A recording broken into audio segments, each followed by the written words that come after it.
الحمدللہ رب العالمین الصلاۃ والسلام علی سید الانبیاء والمرسلین اما بعد فاعوذ باللہ من الشیطان الرجیم بسم اللہ الرحمن الرحیم الصلاۃ والسلام علیکہ یا رسول اللہ وعلی آلکہ و اصحابکہ یا حبیب اللہ۔ میٹھے میٹھے اور پیارے پیارے اسلامی بھائیوں، آپ دیکھ رہے ہیں ہمارا یوٹیوب چینل جس کا نام ہے ڈہرکی کے بیان۔ سب سے پہلے ہمارے اس چینل کو سبسکرائب کریں اور لائک کریں، شیئر کریں تاکہ ہماری ہر نیو آنے والی ویڈیو آپ تک پہنچ سکے۔ تو ہم پچھلی ویڈیو کے اندر بات کر رہے تھے کہ کسی بھی چیز کو بغیر سیکھے جب کیا جاتا ہے تو بندہ اس میں نقصان اٹھاتا ہے، چاہے اس چیز کا تعلق کسی دنیا کے کام کے ساتھ ہو، چاہے کسی دین کے کام کے ساتھ ہو، چاہے اس کا تعلق پھر ہمارے کاروبار کے ساتھ ہو۔ لیکن بدقسمتی سے آج کا جو پرفتن دور ہے اس کے اندر ہماری توجہ دین کی طرف کم ہے اور آخرت کی طرف زیادہ، دین کی طرف توجہ بہت کم ہے اور دنیا کی طرف توجہ ہماری زیادہ ہے۔ لیکن ایسا نہیں ہونا چاہیے، یہ ہمارے ایمان کی کمزوری کی وجہ سے اس طرح کے معاملات ہیں۔ اللہ تبارک و تعالی ہم سب کے حال پر رحم فرمائے، ہم سب کو دین پر چلنے کی توفیق عطا فرمائے، دین کے بارے میں نالج حاصل کرنے کی توفیق عطا فرمائے۔ تو پچھلی ویڈیو کے بارے میں ہم نے سنا تھا کہ نماز کے اندر چوری کرنے والا، اس کی وضاحت ہم نے پچھلی ویڈیو میں سنی تھی۔ آج کی ویڈیو میں ہم سنیں گے کہ ایسا کون سا شخص ہے کہ جس کی نماز اس کے منہ پر مار دی جاتی ہے۔ جی میرے میٹھے اسلام بھائیوں، ایسا بھی ہوتا ہے کہ ایک بندہ آتا ہے، وہ محنت کرتا ہے، سردی کے اندر اپنا گرم گرم بستر چھوڑ کر ٹھنڈے پانی کے ساتھ وضو کر اور نماز پڑھنے کے لیے آتا ہے، لیکن اگر اس کی نماز درست نہ ہو، اس کی نماز کے اندر کمی ہو، کوتاہی ہو، اس کی نماز درست نہ ہو،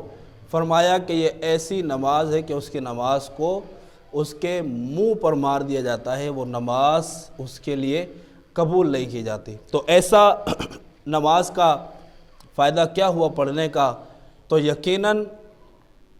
بہتر طریقہ یہ تھا کہ ہم اس نماز کو پہلے سیکھتے،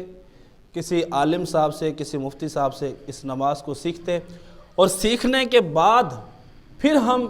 کوشش کرتے کہ اس نماز کو پڑھتے، اور یہ پھر ہمیں بہت فائدہ اس صورت میں دیتی۔ آئیے سنتے ہیں کہ کون سی نماز انسان کے منہ پر مار دی جاتی ہے۔ حضرت سیدنا عمر فاروق اعظم رضی اللہ تعالیٰ عنہ روایت کرتے ہیں کہ حضور صلی اللہ علیہ وسلم نے ارشاد فرمایا کہ ہر نمازی کے دائیں اور بائیں، یعنی لیفٹ اور رائٹ ایک فرشتہ ہوتا ہے، اگر وہ نماز کو پورے طور پر صحیح طریقے سے ادا کرتا ہے تو وہ دونوں فرشتے اس کی نماز کو اوپر لے جاتے ہیں،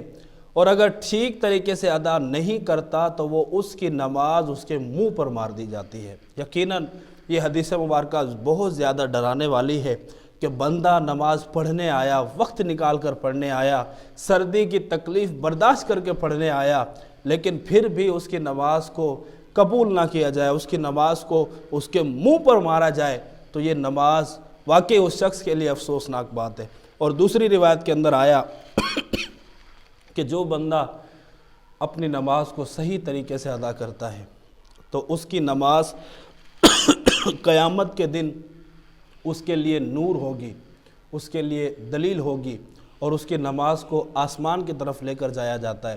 اور وہ نماز اللہ کی بارگاہ میں حاضر ہوتی ہے، اور اس نمازی کے لیے دعا کرتی ہے کہ یا اللہ اس بندے نے میری حفاظت کی ہے، مجھے صحیح طریقے سے پڑھا ہے، یا اللہ تو بھی اس کی حفاظت فرما۔ اور اگر اس نماز کو صحیح طریقے سے نہیں پڑھا جاتا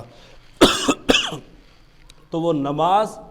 اس نماز پڑھنے والے کے لیے بد دعا کرتی ہے، اور اس کی نماز کو اس کے منہ پر مار دیا جاتا ہے۔ تو میرے میٹھے اسلام بھائیوں، اپنی نمازوں کو چیک کریں، اپنی نمازوں کو درست طریقے سے پڑھیں۔ اللہ تبارک و تعالیٰ میں عمل کی توفیق عطا فرمائے۔ آمین بجاہ نبی الامین صلی اللہ علیہ وسلم۔